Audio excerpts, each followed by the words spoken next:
Assalamualaikum warahmatullahi wabarakatuh. Saya Amelia Sari dengan NIM 1911074 akan menjelaskan mengenai tinjauan ekologi administrasi negara Indonesia. Ekologi administrasi negara, seperti yang kita ketahui bahwa setiap materi atau pembahasan pasti mempunyai faktor-faktor yang menunjang materi tersebut. Sekarang saya akan menjelaskan beberapa faktor yang merupakan aspek alamiah dalam ekologi administrasi negara. Ada 3 faktor yang mempengaruhi ekologi administrasi negara. Yang pertama yaitu lokasi dan posisi geografi. Mengapa lokasi dan posisi geografi termasuk dalam faktor ekologi administrasi negara? Karena setiap makhluk hidup di bumi menempati tempat tinggal atau menghuni suatu wilayah tertentu. Contoh saja di Indonesia, di mana Indonesia memiliki beberapa lokasi perairan sehingga memisahkan pulau-pulau yang ada di Indonesia. Dapat dicontohkan Pulau Sumatera yang dipisahkan oleh Selat Sunda dengan Jawa. Adapun pengaruh lokasi administrasi negara yaitu dapat dilihat dari salah satu mata pencaharian masyarakat Indonesia yaitu berdagang. Dengan dipisahkannya pulau-pulau oleh perairan, maka hal import atau ekspor barang ke luar pulau tidak bisa terjadi. Dengan inilah, agar pulau tidak terisolasi, maka dibentuklah suatu administrasi yang dapat membantu menghubungkan antar pulau, sehingga kegiatan yang akan dilakukan seperti ekspor impor atau masyarakat itu sendiri yang ingin keluar pulau bisa dilakukan dengan mudah. Contohnya disediakannya transportasi, baik transportasi laut, darat maupun udara. Selain itu, letak astronomi merupakan faktor yang berpengaruh pada sisi geografi administrasi negara, di mana Indonesia memiliki beberapa iklim. Agar iklim tersebut dapat dimanfaatkan, serta apabila terjadi bencana akibat iklim seperti hujan lebat hingga menimbulkan banjir, maka dibentuklah suatu program penanggulangan bencana serta badan atau unit administrasi yang dapat mengatasi hal tersebut. Dicontohkan bahwa bentuk tersebut yaitu dibentuknya Direktorat Jenderal Kehutanan, di mana Direktorat Jenderal Kehutanan ini bertugas sebagai pelaksanaan penyelenggaraan perumusan serta kebijakan di bidang pemantapan kawasan hutan dan lingkungan hidup secara berkelanjutan.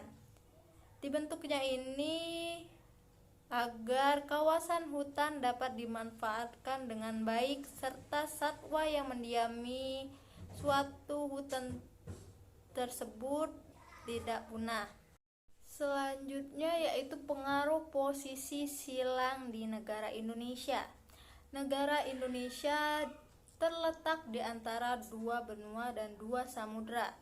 Hal inilah yang menjadikan Indonesia sebagai incaran karena posisinya yang terbuka dan dapat didekati dari segala arah. Maka atas dasar inilah dibentuk administrasi negara untuk mengontrol serta menangkal bahaya dari luar. Contohnya dibentuklah intelijen negara, departemen luar negeri dan sebagainya untuk melindungi negara. Faktor yang kedua yaitu keadaan dan kekayaan alam. Telah diketahui bahwa Indonesia memiliki kekayaan alam yang sangat melimpah. Contoh dapat di daerah tanah yang subur, terdapat perkebunan seperti teh, kopi, rempah, dan sebagainya. Selain itu juga di Indonesia terdapat kekayaan alam dari lautan dan sumber-sumber lainnya seperti minyak, nikel, dan sebagainya. Adapun pengaruh administrasi di Indonesia terhadap keadaan dan kekayaan alam di Indonesia. Indonesia sudah berusaha semaksimal mungkin untuk mengendalikan sumber-sumber alam ini. Seperti yang dapat kita contohkan bahwa masyarakat Indonesia mendiami lokasi tempat yang memiliki tanah yang subur untuk dibuat lahan perkebunan.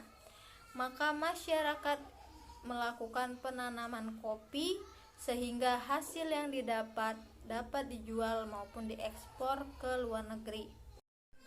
Selain hal yang dihasilkan Indonesia juga memiliki kekayaan alam seperti tempat wisata. Hal ini juga berpengaruh pada perkembangan negara Indonesia, di mana tempat wisata dapat dijadikan penghasilan untuk negara.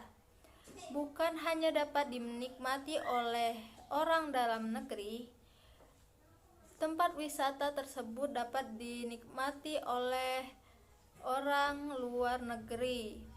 Seperti contoh Pulau Dewata Bali yang paling banyak dikunjungi oleh para turis asing.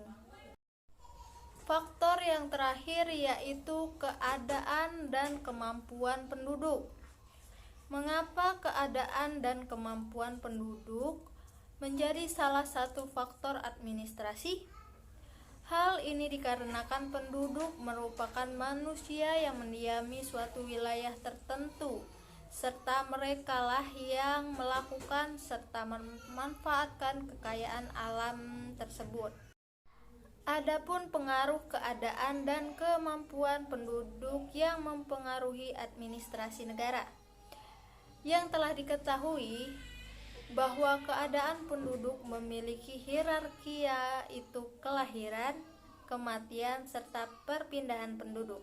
Dengan begitu, Indonesia memiliki badan sensus untuk mengatur perkembangan penduduk dengan merincikan hal sebagai berikut. 1. Jumlah penduduk. Jumlah penduduk di mana setiap tahunnya memiliki angka peningkatan terhadap kelahiran, sehingga ditetapkannya program keluarga berencana agar sumber daya tidak mengkhawatirkan dan tidak terjadinya kekurangan. Yang kedua yaitu distribusi spasial. Distribusi spasial adalah di mana masyarakat atau penduduk yang melebihi batas di suatu wilayah dipindahkan agar administrasi serta wilayah yang kurang berpenghuni dapat dengan seimbang dilaksanakan. Distribusi spasial dapat dikategorikan sebagai transmigrasi atau perpindahan penduduk. Yang ketiga, komposisi atau umur. Hal ini dilakukan agar dapat menghitung jumlah kebutuhan masyarakat, seperti dihitungnya jumlah umur anak-anak, agar pemerintah dapat menyediakan sekolah untuk belajar, serta lapangan pekerjaan dan sebagainya. Yang keempat, penghasilan penduduk. Penghasilan penduduk dilakukan untuk memperhitungkan pajak, di mana mereka yang memiliki kekayaan yang lebih, maka mereka lebih tinggi pajaknya daripada masyarakat biasa. Yang kelima yaitu tingkat pendidikan. Dengan didatanya tingkat pendidikan atau pendidikan bagi masyarakat, maka dengan begitu dapat mendorong pemerintah untuk melaksanakan pembangunan pendidikan bagi yang kurang mampu. Yang keenam yaitu kesehatan penduduk. Kesehatan penduduk mempengaruhi administrasi negara, karena dengan demikian pelayanan terhadap kesehatan penduduk dapat mendorong lebih lagi pemerintah untuk membantu serta menyusun program-program di bidang kesehatan. Adapun pengaruh keadaan dan kemampuan penduduk pada administrasi negara, yaitu yang pertama, Departemen Ketenagakerjaan dan Transmigrasi dapat dengan mudah membantu masyarakat yang membutuhkan pekerjaan serta menyeimbangkan penduduk di wilayah agar tidak melebihi batas, serta diberikannya fasilitas hidup kepada masyarakat yang melakukan transmigrasi. Contohnya, seorang lelaki di Jakarta bekerja di Kalimantan dengan difasilitasi tempat tinggal oleh pemerintah. Yang kedua yaitu Departemen Kesehatan.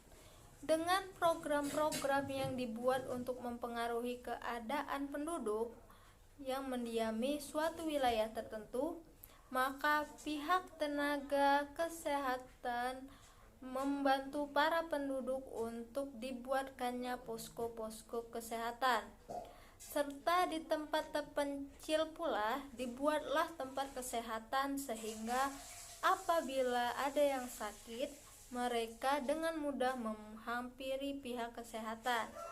Selain itu, sekarang ini juga terdapat fasilitas konsultasi kesehatan lewat media maya sehingga dapat meringankan masyarakat.